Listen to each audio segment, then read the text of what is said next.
NCERT तो भगवान है हमारी, इतने बड़े सिलेबस, एक्स्ट्रा सिलेबस, ये बुक वो बुक, सबसे पहले सारे हार्ड चैप्टर कर डाले, फिर सबसे आखिर में सारे इजी चैप्टर कर डाले, और आप टिक करते रहेंगे कि हाँ ये हो गया, ये हो गया, ये हो गया। सीट्स उतनी ही है, कंपटीशन बढ़ता जा रहा है, टाइम इतना ज्यादा कम बच गया है, अब टाइम स्लैक ऑफ करने का बिल्कुल नहीं है।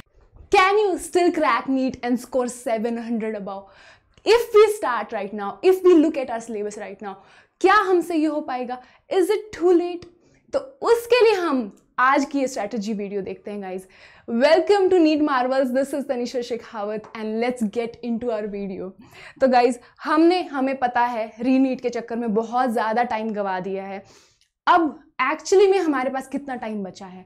एक जो स्टैंडर्ड टाइमिंग पे जो नीट होता है विच उसके अकॉर्डिंग होना चाहिए अराउंड मई में, जो हमारा यूजुअल सिनेरियो होता था, बट एक चांस हो सकता है कि दूसरे पैटर्न से भी नीट इस बार कंडक्ट किया जा सके जो कि जेईई से सिमिलर होता है, तो वो अप्रैल प्लस जून में 2 फेजेस में भी हो सकता है। उसकी वजह से हमारे प्रिपरेशन का टाइम 1 महीना और कम हो जाएगा। तो हमें पता है कि अब हमारे पास कितना ज़्यादा कम टाइम बचा है, तो अभी it is the right time कि हम क्लियर कर पाएँ अपना गोल कि हमें क्यों चाहिए, क्या करना है, कैसे करना है, और एंटायर स्ट्रैटेजी क्या होनी चाहिए।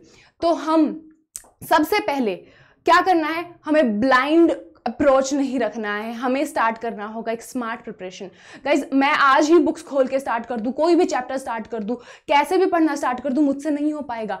उसके लिए मुझे एक शेड्यूल बनाना होगा, मुझे प्रॉपर एनालिसिस करना होगा, मुझे पीवाईक्यू एनालिसिस करना होगा, मुझे सिलेबस देखना होगा, मुझे क्या आता है, कैसे आता है। उसे ही हम बोलते हैं एक smart approach to prepare for any exam. तो हमें रखना होगा हमारी अप्रोच को smart, so we will have to prepare smartly. तो उसके लिए 2 चीजें, first we'll have to do the analysis. हमें पता है काफ़ी लोगों ने दोबारा भी नीट देना है, दैट इज कुछ काफ़ी बच्चे ड्रॉपर हैं, तो उनके लिए हमें पता है कि हमें हमारी प्रिपरेशन का लेवल ऑलरेडी एक लेवल, किस लेवल पे हमें पता है, कौन से हमारे चैप्टर्स वीक रहे हैं, कौन सा हमारा टॉपिक वीक रहा है, वो भी हमें पता है। ठीक है, तो हमें ये एनालिसिस करना है। जो 11th वाले बच्चे हैं जो पहली बार नीट देंगे, वो 11th के सिलेबस, 11th के जो एग्जाम्स हैं उसके बेसिस पे अपना लेवल जज कर सकते हैं। आपके कौन से टॉपिक्स वीक हैं उस सब का एनालिसिस करके एक जगह लिख के रख लीजिए। Second thing that we have to follow is we'll have to divide this huge task that we have into smaller chunks. तो हमें हमारे टास्क्स को छोटे छोटे पार्ट्स में डिवाइड करना होगा। इसी तरीके से हम स्लोली अप्रोच करेंगे हमारे एग्जाम को, और हम इस बड़े से नीट 2025 के टास्क को कर पाएंगे। तो उसके लिए हम क्या करें? तो गाइज सबसे पहले तो टाइम डिवाइड करना पड़ेगा। हमारे पास कितना टाइम बचा है? अगर हम आज से देखें तो हमारे पास एटलीस्ट हमें नवंबर दिसंबर तक सिलेबस करना चाहिए। मैं आज से पूरा अप्रैल तक हमारा सिलेबस नहीं करती रह सकती हूँ। अगर मुझे नीट क्लियर करना है, मुझे एक अच्छा 3 महीने 2 महीने का रिवीजन चाहिए होगा। तो मेरा टारगेट होना चाहिए कि मैं नवंबर दिसंबर तक तो एटलीस्ट अपना सिलेबस कर लूँ। तो हमें हमारा नवंबर दिसंबर तक सिलेबस कंप्लीट करने का टारगेट रखना होगा। तो सिलेबस कंप्लीट हो गया, उसके बाद जब तक हमारा नीट का एग्जाम, चाहे वो मई में हो चाहे वो अप्रैल में हो, हमें करना होगा रिवीजन बहुत ज़्यादा इंपॉर्टेंट है गाइज, स्पेशली नीट का एग्जाम, स्पेशली बायोलॉजी सब्जेक्ट जिसमें इतने सारे डिफिकल्ट टर्म्स हैं, हमें रिवीजन की ज़रूरत पड़ेगी। तो 2-3 महीने तो रिवीजन के हमें रखने ही पड़ेंगे। Okay, moving on to next. अब हम सिलेबस देख लेते हैं कि सिलेबस एक्चुअली में है क्या और उसको कैसे टैकल करना है। तो सबसे पहले आप एक print out of your syllabus तो रखेंगे ही। आप प्रिंट आउट रखेंगे ताकि आप मार्क कर सके कि आपको आज ये टॉपिक हो गया, ये टॉपिक हो गया, और आपके पास अगर फिजिकल कॉपी प्रेजेंट होगी तो आप थोड़ा सा ज़्यादा, मुझे लगता है, सीरियस हो जाएंगे। तो सबसे पहले एक फिजिकल कॉपी करवा लें। और अब टाइम इतना ज़्यादा कम बच गया है तो हमारे पास बिल्कुल भी टाइम नहीं है एक्स्ट्रा सिलेबस, ये बुक वो बुक, इतनी सारी बुक्स को फॉलो करने का।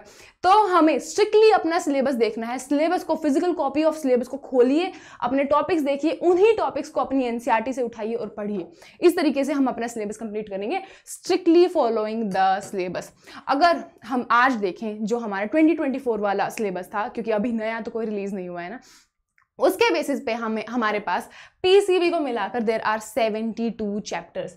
तो इन 72 चैप्टर्स को अगर आप डिवाइड करेंगे 7-8 महीने में, तो काफ़ी सारे चैप्टर्स आपको हर महीने करने हैं। तो अब आपको सीरियसनेस का पता चल रहा है ना, अब आपको पता चल रहा है ना कि कितना ज़्यादा अब आपको जो टाइम गवाया है उसकी भरपाई करने के लिए कितना ज़्यादा सीरियस होना होगा। तो अब आप टाइम बिल्कुल भी नहीं गवा सकते हैं। इन 72 चैप्टर्स को स्टार्ट करने के लिए आपको आज से ही लगना पड़ेगा। आज से ही आपको अपनी किताबें खोलकर हर रोज एक प्रॉपर मैनर में, एक डिसिप्लिन और कंसिस्टेंट मैनर में पढ़ाई करनी शुरू करनी पड़ेगी। तो coming up to our biology syllabus, तो हमें बायोलॉजी में अभी 32 चैप्टर्स का श्योर है कि 32 चैप्टर्स अकॉर्डिंग टू 2024 वाले सिलेबस हैं ही हैं, जिसमें से हमारे पास 19 चैप्टर 11th के, 13 चैप्टर्स 12th के हैं और कुछ एडेड एक्स्ट्रा वाले टॉपिक्स भी हैं जो हमें पता है कि कौन से हैं। मूविंग ऑन टू नेक्स्ट, कि अब इस सिलेबस को हमने जान लिया है तो इतने बड़े सिलेबस को टैकल कैसे करें।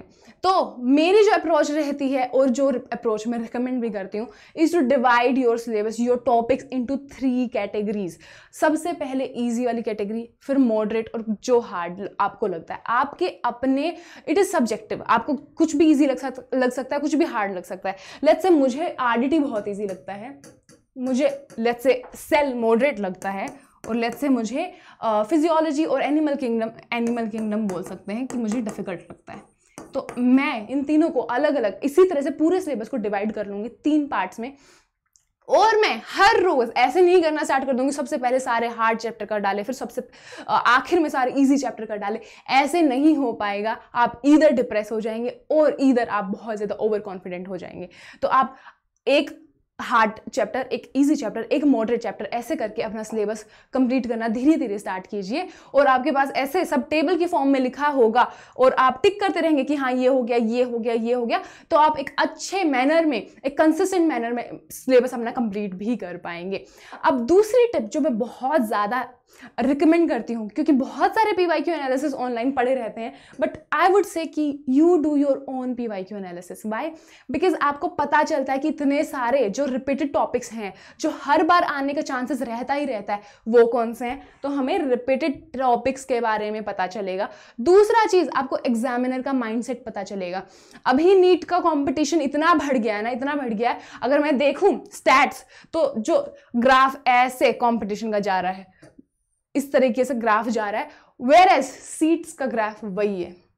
सीट्स उतनी ही है, कंपटीशन बढ़ता जा रहा है, एस्पिरेंट्स हर साल बढ़ते ही जा रहे हैं। तो उसके लिए मुझे अब बहुत ज़्यादा सीरियस रहना पड़ेगा, एक डिफरेंट अप्रोच फॉलो करना पड़ेगा। तो उसके लिए मुझे एग्जामिनर के माइंड में अब घुसना पड़ेगा, मुझे पता करना पड़ेगा कि कैसे ये पर्टिकुलर टॉपिक में पढ़ रही हूँ तो वो कैसे एग्जामिनर उसको ट्विस्ट करके एग्जाम में उससे क्वेश्चन डाल सकता है। तो PYQ एनालिसिस खुद करना उसके लिए मैं मानती हूँ बहुत ज़्यादा ज़रूरी है।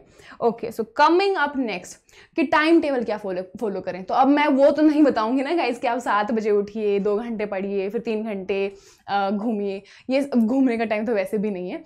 तो एक छोटा सा टिप्स, एक ब्लूप्रिंट अगर मैं दूँ तो क्या है कि आप जितने भी घंटे 10 से 15 घंटे के बीच में, क्योंकि अभी तो टाइम इतना ज़्यादा कम बच गया, आपको ज़्यादा टाइम रखना पड़ेगा। एक आप जो फिक्स कर सकते हैं वो अपना रेस्ट का टाइम, सोने का टाइम, तो 6 से 8 घंटे सो जाइए। उसके अलावा आप पूरे जितना भी टाइम बचा है उसको छोटे छोटे चंक्स में डिवाइड कीजिए। कुछ आपके होंगे स्टडी सेशंस, कुछ आपके होंगे छोटे छोटे ब्रेक्स जो कि होंगे बीच में। और अब जितना भी आपने टाइम डिसाइड करा है टू स्टडी, उसको आप सेशंस में डिवाइड कर लीजिए। ऐसे ही नहीं कि सुबह बैठ गए और आप शाम को उठ रहे हैं अपनी कुर्सी से पढ़ के, आपकी प्रोडक्टिविटी बहुत गिर जाएगी, आप क्रोनिक फटीग का शिकार हो सकते हैं। ऐसे पढ़ाई नहीं होती है, आपको छोटे छोटे ब्रेक्स बीच में लेने होंगे, आपको प्रॉपरली अपनी मील्स का ध्यान, अपनी हेल्थ का ध्यान रखना होगा, अपनी मेंटल और फिजिकल हेल्थ का ध्यान पूरा आपको रखना पड़ेगा। तो अब हमने जो 4-5 सेशंस, लेट्स से 2-3 घंटे के 4-5 सेशंस निकाल लिए पूरे दिन में पढ़ाई करने के, तो उसको कैसे डिवाइड करें। तो हमें पता है कि हमें सेल्फ स्टडी इतनी ज़्यादा इंपॉर्टेंट है guys. Self study, I take this golden ratio of 3:1। आप 2:1 भी ले सकते हैं, जिसमें 1 होगा where I am doing my passive study, मैं लेक्चर्स लगा रही हूँ, मैं क्लासेस लगा रही हूँ। On the other hand this 3 और 2 is the time that I am giving that particular topic my self, जहाँ पे मैं एक्टिव थिंकिंग में इंडल्ज हो रही हूँ, एक्टिव लर्निंग में इंडल्ज हो रही हूँ, जहाँ पे मैं प्रैक्टिस कर रही हूँ, क्वेश्चन सॉल्व करने की कोशिश कर रही हूँ। बिलीव मी गाइज, इससे बहुत ज़्यादा जल्दी आपको सब कुछ याद होगा। ओके, कमिंग अप नेक्स्ट, हमारा टाइम टेबल हमने सॉर्ट आउट कर लिया है। अब पढ़ें कैसे? तो गाइज, अकेले आपसे नहीं पढ़ाई होता है, तो it is very highly recommended कि आप लाइक माइंडेड लोगों को, एक बैच को ज्वाइन कर लीजिए, ताकि आपको एक मेंटरशिप प्रोवाइड हो, ताकि आपको एक प्रॉपर शेड्यूल प्रोवाइड हो, आपको सारे रिसोर्सेज प्रोवाइड हो और आपको एक ओवरऑल गाइडेंस आपको मिले। तो आप ऑब्वियसली नीट मार्वल्स को फॉलो कर सकते हैं फॉर योर रिसोर्सेज। हम रेगुलरली सिलेबस को ध्यान रखते हुए और शेड्यूल को ध्यान रखते हुए वीडियोस आपके लिए लाएंगे, तो आप पढ़ लीजिएगा उन सभी वीडियोस से। अब बहुत ज़्यादा इंपॉर्टेंट कुछ चीज़ें हैं गाइस जो आपको याद रखनी होंगी वाइल प्रिपेयरिंग फॉर नीट। आपको पता है कि एनसीईआरटी कितनी ज़्यादा इंपॉर्टेंट है। एनसीईआरटी तो भगवान है हमारी, तो एनसीईआरटी को जितना ज़्यादा आप रीड कर सकते हैं कर लीजिए। आई वुड रिकमेंड 7-8 टाइम तो एटलीस्ट आप overall over the phase of 2 years तो पढ़ेंगे ही ना। तो आप जितना रिवीजन हो सके एनसीईआरटी का कर लीजिए, चाहे आप नोट्स जो आपने बनाए हैं उससे बार बार रिवाइज करिए, चाहे आप लाइन टू लाइन एनसीईआरटी पढ़िए अगर आपसे वो पॉसिबल है तो। उसके बाद हमने प्रैक्टिस पे बहुत ज़्यादा ध्यान लगाना है गाइज। अगस्त से सितंबर का time is very ideal to start your practice. तो अगर आपने अभी सिलेबस करना भी स्टार्ट किया और प्रैक्टिस करना भी स्टार्ट किया तो बहुत ज़्यादा डिफिकल्ट हो जाएगा ना। तो उसके लिए आता है एक बहुत ही ज़्यादा अच्छा टूल विच इज़ NPPs और we call NCERT practice papers.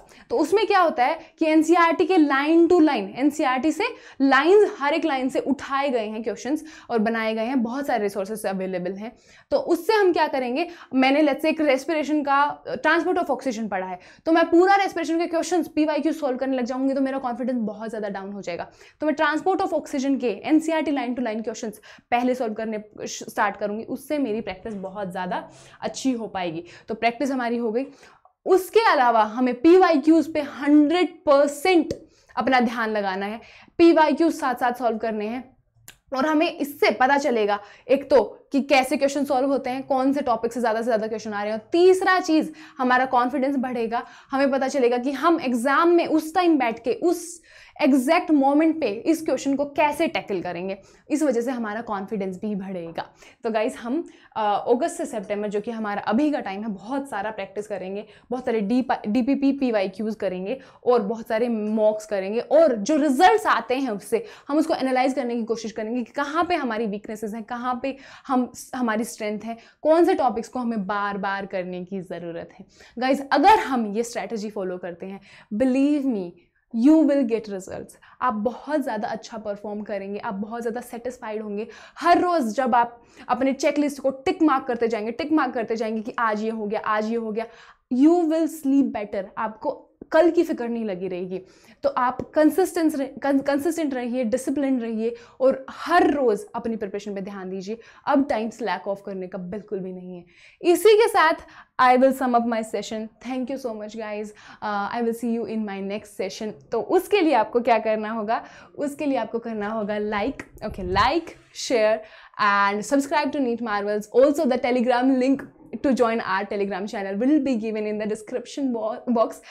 Go and join it, and I will see you soon. Bye.